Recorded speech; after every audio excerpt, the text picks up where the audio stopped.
उसके एक दिन पहले मुझे कॉल करना है।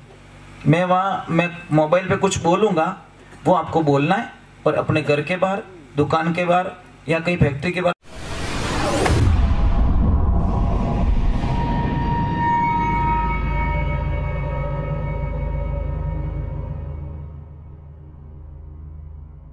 सोनू महाराज जी के भजन व प्रवचन सुनने के लिए चैनल को सब्सक्राइब करें, बेल आइकन को जरूर दबाएं, शेयर करें, कमेंट करें, लाइक तो जरूर करें। 1.25 इंच, ठीक है, अंगुली जैसी जाड़ी होनी चाहिए, इतनी होनी चाहिए, और एक 2.5-3 मीटर का रेशम का लाल धागा लेना है, ठीक है। और जैसे ये शाख है, इतना टुकड़ा, तो इतना छोड़ देना टुकड़ा उसका रेशम के धागे का, यहाँ पे बांधना है, इतना छोड़ना है, और लंबे वाला इधर रखना है, और इसको एक गांठ देके दबा दो। फिर राउंड मारो, खाली राउंड मारते मारते कितना राउंड मारना, 106 राउंड मारना है, काउंट करना पड़ेगा आपको। 106 राउंड मार दिया और एक यहाँ पे लास्ट गांठ दे दी, तो गांठ कितनी हो गई, 2 गांठ, और आटे कितने हो गए, 106, तो टोटल 108 हो गए। फिर ये दोनों धागा, जो एक तो ये बच्चा था, एक इधर से बच्चा, दोनों को सेम मात्रा में पकड़ के 3 गांठ देनी है, ठीक है। ये जब बना दो, उसके एक दिन पहले मुझे कॉल करना है। मैं मोबाइल पे कुछ बोलूंगा, वो आपको बोलना है, और अपने घर के बाहर, दुकान के बाहर या कहीं फैक्ट्री के बाहर लटकाना। किसी की नजर पड़नी चाहिए ऊपर, गुप्त में नहीं, बाहर नजर पड़नी चाहिए। महाराज, किसी की औकात नहीं है जो आपके धंधे को कोई प्रॉब्लम पहुंचा सके या आपकी फैमिली को कोई पहुंचा सके प्रॉब्लम, किसी की औकात नहीं है। मैं वहां से साधना कर दूंगा, पर एक दिन पहले मुझे बोलना पड़ेगा, गुरुजी कल मैं ये कर रहा हूं, ठीक है। करना दोपहर पहले, उतरते दिन नहीं करना है, ठीक है। और दूसरे नंबर, आप मेरा नंबर ले लीजिए। कोई सलाह लेनी हो तो 99% आपको वहां पे आना पड़ता है। बाई चांस 10% ही एक ऐसी गैप रहता है कि उसके अंदर अगर आप नहीं आ पा रहे हो तो मुझे टाइम मिल गया तो मैं आपको अब जवाब दे सकता हूँ। कोई भी समस्या हो, गृहस्थी जीवन की हो, धंधे के बारे में हो, या कोई सगाई सगपन की कोई भी प्रॉब्लम्स हो, आप मुझे पूछिए। घर में भी बहुत सारी प्रॉब्लमें चल रही है, अगर किसी को पढ़ाई नहीं आ रही है या जॉब नहीं लग रहा है तो पूछ सकते हो आप मुझे, ठीक है। परंतु 99%, अगर मैं फोन अटेंड नहीं कर रहा हूँ तो इसका मतलब मैं बिजी हूँ, ठीक है, नाराज मत होना। अगर फोन अटेंड कर लिया तो फिर आपका नसीब, आपसे बात कर लूंगा। तो आपको एक, आपका मरना हुआ ही नहीं कि देवी में अमर हो, कि डुप्लीकेट बातें मत करो, झूठ बोलते हो तुम अमर हो तो मैं क्यों नहीं हो सकती, कि देवी मैंने अमर कथा सुन के रखी है इसलिए मैं अमर हो गया, और तूने कभी कथा सुनी नहीं, तू बार बार जन्मती है, बार बार मर जाती है। तो बोले ना, मेरे को सुना ही नहीं, कि मैंने बहुत कोशिश की सुनाने की, पर कभी सुना ही नहीं तूने, कि अभी मोड़ो नहीं दियो, चलो मुझे भी अमर कथा सुना लो, मैं भी अमर होना चाहती हूँ, मैं मरना नहीं चाहती, कि चलो कोई बात नहीं, तैयार। अच्छा, मुहूर्त देख के कथा सुना लूंगा। जब मुहूर्त आया तो भोलेनाथ ने बोला, जाओ कैलाश के सब जगह आवाज लगा दो, कोई जीव जंतु, कोई प्राणी यहाँ पे नहीं रहना चाहिए, क्योंकि अमर कथा में कोई नहीं यहाँ रहना नहीं चाहिए। तो मां पार्वती ने सबको जाके बोल दिया कि भाई के देखो 7 दिन लगेंगे, 7 दिन तक कोई यहाँ पे मत आना, क्योंकि भोलेनाथ मुझे अमर कथा सुना रहे हैं और बीच में कोई विघ्न बाधा नहीं चाहिए। मां पार्वती को दूसरी शर्त रखी कि देखो हुंकारो देवनो जरूरी है, अगर हुंकारो बंद तो कथा बंद। अब मां पार्वती सबको बोल के आ गई, तो एक तोती थी, सूखी तोती थी, तो जैसे ही वो उड़ी तो वो गर्भवती थी, तो अंडा नीचे गिर गया। तो मां पार्वती ने बोला तो अंडा है, ये क्या सुनेगा, अब वो तो वहीं गिरा था। अब महाराज भगवान की कृपा हुई, कथा आरंभ हुई, और मां पार्वती जी हुंकारा दे रही, महादेव अंतर ध्यान लगा के बैठे, आंखें बंद करके आसन लगा के बैठे हैं, और अमर कथा आरंभ होती है। कथा सुनते सुनते सुनते वो अंडा पकने लग गया, सेवने लग गया, और उसमें से एक सुंदर बच्चा पैदा हो गया, और इधर मां पार्वती को नींद आ जाती है। अब उस बच्चे ने बोला कि अगर हुंकारो बंद तो कथा बंद। तो वो शुक नाम का जो पक्षी था ना, तोता, वो हुंकारो देवनो स्टार्ट कर दियो। जब कथा पूरी हुई 7 दिन में, और जैसे ही महादेव ने जय बोली, एकदम पार्वती जी की नींद खुली कि कथा पूरी हो गई। कि हाँ, कि कहां तक हुई, तुझे पता ही नहीं है, कि नहीं मैं तो सो गई। ये अरे आप तो सो गए थे, कथा किसने सुनी? वो हुकारो कौन दे रही हो? तो मैं भी आंखें बंद करके बैठा था कि ये तो पता नहीं है। पीछे देखा तो तोता का बच्चा। भोलेनाथ को क्रोध आया, ये चोर, चोरी से कथा सुन ली, अब मैं तुझे जिंदा छोड़ने वाला। भोलेनाथ ने आप देखा, पार्वती को बोला तेरे से बात बाद में करूंगा, मैं पहले इसको खत्म कर लेता हूं। इसने चोरी से सुन ली, लिया अपना त्रिशूल हाथ में और तोते के पीछे। तोते ने बोला भागने में ही फायदा है, डोकरा मन आगो पछो रेगो है। अबे महाराज वो तोता भागता भागता भागता तीनों लोक में घूम गया।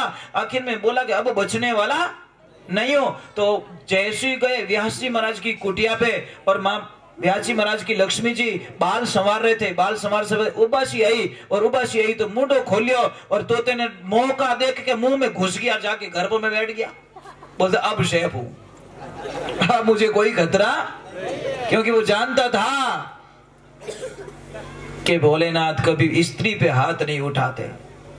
और एक ध्यान रखना, जो सचमुच में इंसान होता है वो मर जाएगा, पर अपनी लक्ष्मी पे कभी हाथ नहीं उठाएगा और उसको गाली ग्लोज नहीं देगा। कदी ज अपनी लक्ष्य धर्म पत्नी माते हाथ मत उठाई जो, और कदी उन्होंने गाली ग्लोज मत कर जो। पर कई तो डीलर बैठा मोटा मोटा घणी गालियां बोले मारा जर्सी ची कंपनी री ब्रांडेड। हाँ नहीं, तुम्हारी बेटी ने बोली जने थारी नानी याद आई नहीं। जब आप किसी और की बेटी को बोलते हो ना, जब आपकी बेटी को कोई गाली गलौज करेगा, थप्पड़ मारेगा, तब आपको याद आएगा कि सच में कितना दर्द होता है, कितनी चोट पहुंचती है। महाराज हम इतने नीचे गिर गए, इतनी नीच हरकत करने लग गए कि माताओं बहनों पे हाथ उठाने, एक तरफ मां दुर्गा की पूजा करते हैं और एक तरफ उस ओरिजिनल जो लक्ष्मी हमारे घर में है उसको हम गाली गलौज करते हैं। थोड़ा बहुत तो शर्म करो भाई, थोड़ी शर्म करो। अब महाराज भोलेनाथ भी भाई खड़े रहे बेटो, कदी न कदी तो पासों निकली, कदी तो बारे आई। जितने व्यास जी महाराज आते हैं, और भोलेनाथ मैंने वर्षों तक तुम्हारा तप किया तो भी आपके दर्शन नहीं हुए, आज अहो भाग्य मेरे द्वार पे खड़े हो। भोलेनाथ बोले दुखी रियोड़ो आयो, कोई दर्शन की कोई जिज्ञासा नहीं है, मैं तो दुखी रहने हो कि कहीं योग मेरे यहाँ पे चोरी हो गई। व्यास जी महाराज हंसने लगे, ओ बाबोरी चोरी वे कहीं राकोड़ो लेगा कहीं रियो, थरगन है ही कहीं है भाई, थोड़ी धूनी मुंह को राख लेगो कहीं रियो, वानी लेगो कहीं रियो। भोलेनाथ बोले नहीं, अरे ये तुम्हारे आश्रम में एक आया है तोता, उसने मेरी अमर कथा सुन ली और उसको मारे बिना मैं जाने वाला नहीं हूं। महाराज व्यास जी महाराज बोले सच में आपको भोले बोला ना, तुम भोले ही हो। भोलेनाथ इसीलिए नहीं कहा, आपने अभी क्या बोला, इसने अमर कथा सुन ली कि हाँ, और बताइए अमर कथा सुनने वाले को क्या होता है कि वो अमर हो जाता है, वो तो मरता ही नहीं है। तो भोलेनाथ इसने अमर कथा सुन ली, अब वो मरेगा कैसे? क्या महादेव जी रो टावर आयो एकदम, हाँ ये तो कथा सुन ली, ये तो मरने वाला नहीं है। यूं जी पेट्रोल वायो लाल लाल यहाँ फिर लाल लाल, ये तो मरने वाला ही नहीं है। महाराज भोलेनाथ ने बोला रॉन्ग नंबर लग गया, चलो कोई बात नहीं, आवाज लगी आजा आजा तुझे कोई खतरा नहीं है। वो बोला नहीं नहीं, चक्कर में आने वाला नहीं हूं मैं, जैसे ही आऊंगा ये माया है ना मुझे पकड़ लेगी और माया के जंजाल में मैं फंस जाऊंगा, फिर संसार के कर्म करूंगा और संसार के कर्मों में मैं बंधता जाऊंगा। मैं नहीं बाबा यहाँ सेफ हूं। ऐसे करके 12 वर्ष बीत गए, माँ के गर्भ में बच्चा आ ही नहीं रहा है। तब श्री नारायण विष्णु ने आके बोला एक गांठ बाकी रही, और उसने तुरंत साड़ी के पल्लू को छोड़ गए, एकदम हृदय से आवाज लगाई, रे द्वारकाधीश अब लाज रख ले। साड़ी से हाथ छूट गया और भगवान की तरफ हाथ हो गया। भगवान ने तनिक देर नहीं की, तुरंत चीर बढ़ा दिया। जब एक दिन मौका था तो भगवान को बोला प्रभु आप इतने लेट क्यों आए मेरी लाज बचाने के लिए? तो भगवान ने बोला इसमें मेरी कोई गलती नहीं है, ये गलती सारी आपकी है। कि वो कैसे कि पहले खुद को बचाने की कोशिश की, मेरे को याद किया क्या कि नहीं, फिर द्रोणाचार्य को याद किया, कृपाचार्य को याद किया, सबको याद किया, मेरे को याद किया क्या कि नहीं। हाँ तो लास्ट रे माने मने याद करियो, और वही नाम की कर ली तो ध्यान है तने इन वास्ते मोड़ो रही क्यों मने कहीं क्यों रे द्वारकाधीश राखी ले लाज मोरी। आपने क्या बोला? द्वारकाधीश। और आपको पता है द्वारका से दिल्ली आने में कितना, हस्तिनापुर आने में कितना टाइम लगता है? डिस्टेंस बहुत है ना, दूरी थी ना, तो मैं द्वारका से आया। अरे पगली, तूने गलत नंबर बोल दिए। अगर तू ऐसे बोल देती कि रे घट घट के निवासी, तो मैं तेरे घट से प्रकट हो जाता, क्योंकि मुझे जिस भाव से जहां से बुलाते हैं वहीं मैं प्रकट होता हूं। तूने द्वारका वाला बोला, मैं द्वारका से आया। तूने बोल दिया घट घट के निवासी, तो मैं तेरे घट के अंदर प्रकट हो जाता। कहां मुझे देरी लगती है? नामी को तो चिंता हो रही, मेरा नाम ना हो जाए बदनाम। द्रौपदी ने जब पुकारा दौड़े आए घनश्याम, अरे राम से बड़ा है राम का नाम, अंत में वही आएगा तेरी काम, राम से बड़ा है। अगर भोलेनाथ को खुश करना है, भोलेनाथ के दर्शन करने हैं, भोलेनाथ की भक्ति करनी है, ये आप नाच रहे हैं, आप भी नाच सकते हो। आज तो होली है भैया, यूं नाचो, ये चौक बात है, तो कीर्तन में नाचो। और दूसरे नंबर तालियां बजानी है, मेरे साथ में गाना है आपको। अरे चित्रकूट के गाट गाट पर चित्रकूट के गाट, रबी जो मेरे बांडी राम मेरे घर आना, ओ राम मेरे घर आना।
मैं सभी भक्तों से प्रार्थना करता हूँ, सभी लोग उपराध कीजिए, सब उपराध करो, सीधे करना, जिन्हें हाथ में साय बार मत कर सको, न्याल कर दो, लाल सीधे हाथ करो, साठ बढ़ा दे, कोई हाथ बैठ पैसा है जो कोई ढूंढ जाए, हो आ लाइन पूरी रहने पर से लाजिए, कोई हाँ चलो हाथ सीधे करो और मेरे साथ में बोलिए, अरे चित्रकूट के काट काट पर चित्रकूट के अरे बिलड़ी रचोले बाटी राम मेरे घर आना, ओहो राम मेरे घर आना।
रामचंद्र भगवान की, उमापति महादेव की, राधे कृष्णा की। एक बार वापस बोलना पड़ेगा, हरे राम मेरे घर आना, ओहो राम मेरे घर आना, ओ राम मेरे घर आना, राम